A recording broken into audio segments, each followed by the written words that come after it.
Bapak, Ibu, Saudara-saudari terkasih, Shalom. Tentu kita menjadi orang bersukacita di dalam Tuhan, bahwa hari ini kita pun juga diberi kesempatan untuk mengambil bagian di dalam perayaan Ekaristi.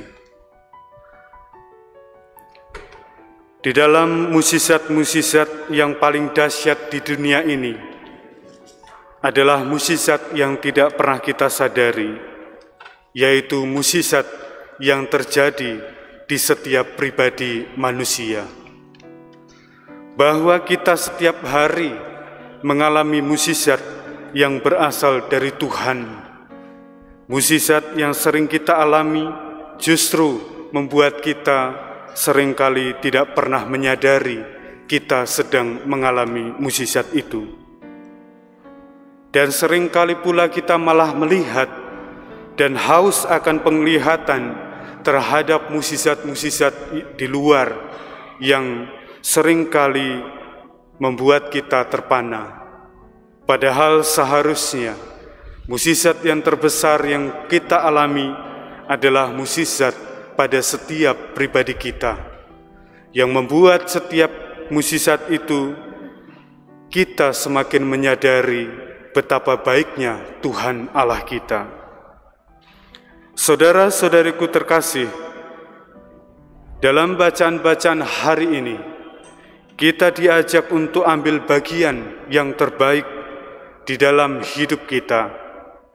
Sebab kita mendapatkan berkat yang banyak, seperti dalam akhir Injil tadi dikatakan, bahwa setiap orang akan mendapatkan berdasarkan jumlah-jumlah yang diberikan, dan tanggung jawab yang diberikannya pun pula menjadi tanggung jawab yang harus diberikan pula kepada banyak orang.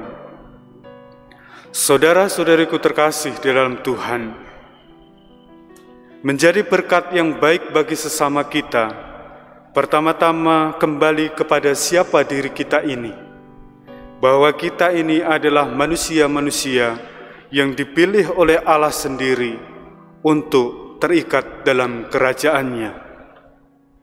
Bahwa kita menjadi kumpulan kecil, kumpulan yang dirahmati, kumpulan yang dikehendaki oleh Allah. Dan setiap orang sebagai kumpulan itu mengalami mukjizat setiap pribadinya. Ribuan tahun sebelum kedatangan Mesias, nenek moyang mendengar kabar sukacita bahwa akan ada Mesias yang terjanji yang memberikan keselamatan. Dan selama ratusan ribuan tahun, mereka dalam masa penantian akan kedatangan Mesias. Setelah Mesias tiba dan penggenapan masa itu datang, Mesias lahir. Dan kemudian Mesias pun juga mengatakan, "Aku akan datang untuk kedua kalinya." Dan kita pun juga berlaku sama seperti nenek moyang orang-orang beriman, bahwa kita pun juga dalam penantian terus-menerus menyambut kedatangan Yesus untuk kedua kalinya. Saudara-saudariku yang terkasih di dalam Tuhan, berita Sang Firman, berita yang hidup, berita yang turun-temurun yang disampaikan dari nenek moyang orang beriman sampai kepada kita, dan kita pun memiliki hal yang sama, masa penantian. Maka di dalam bacaan kedua, iman menjadi penting bagi kita. Iman itulah yang mengarahkan pandangan kita kepada keselamatan itu, bahwa kita tetap terarah kepada janji yang benar. Dan di dalam bacaan kedua, kita juga akan mendapatkan pemahaman kembali yang disebutkan di seluruh kitab suci.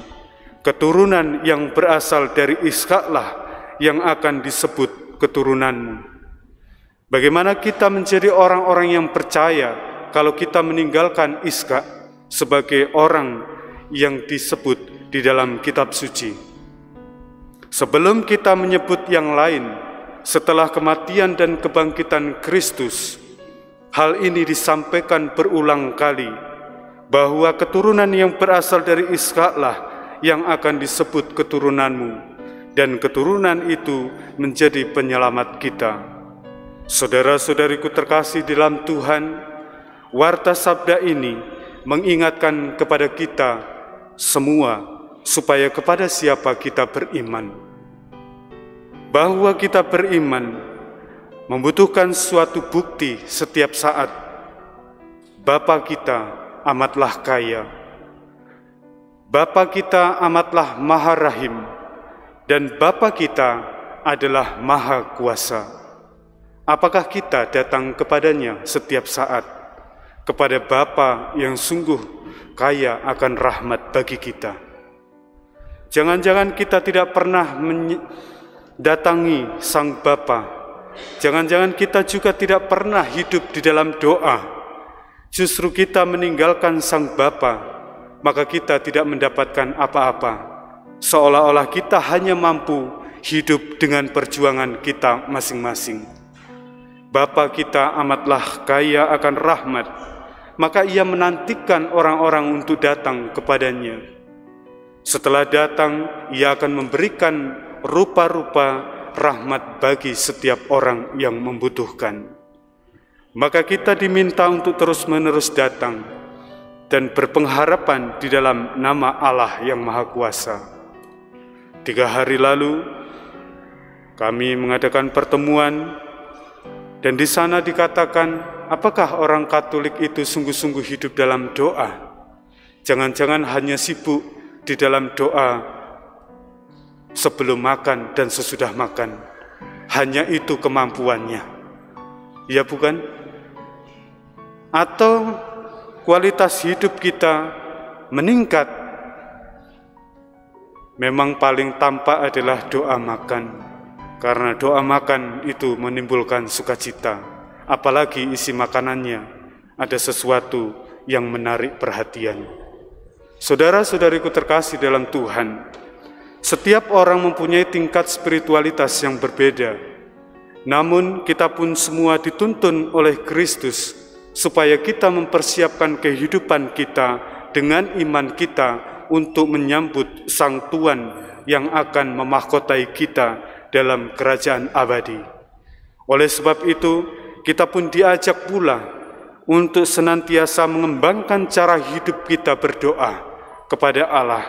Sebab kepada mereka yang berdoa, Allah akan menantikan dan menambahkan rupa-rupa rahmat bagi orang-orang yang membutuhkan. Saudara-saudariku terkasih di dalam Tuhan, lalu dalam pertemuan itu juga disebutkan, ada apa dengan bapak-bapak?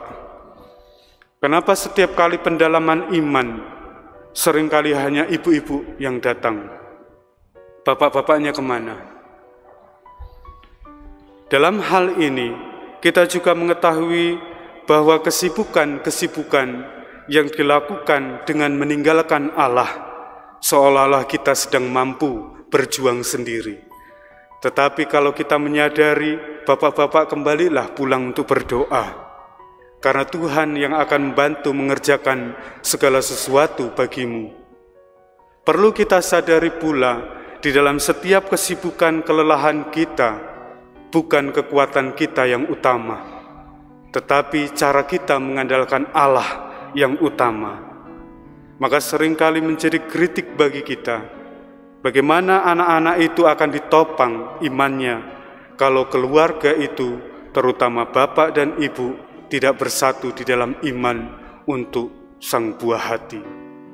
Saudara-saudariku terkasih dalam Tuhan, marilah kita dengan cara beriman ini memiliki kesempatan untuk mendapatkan rahmat Tuhan, sebab iman yang dimiliki oleh Abraham membuat dia percaya sungguh, dan dia dibawa kepada suatu hal yang membuat kita semua terarah kepada iman itu.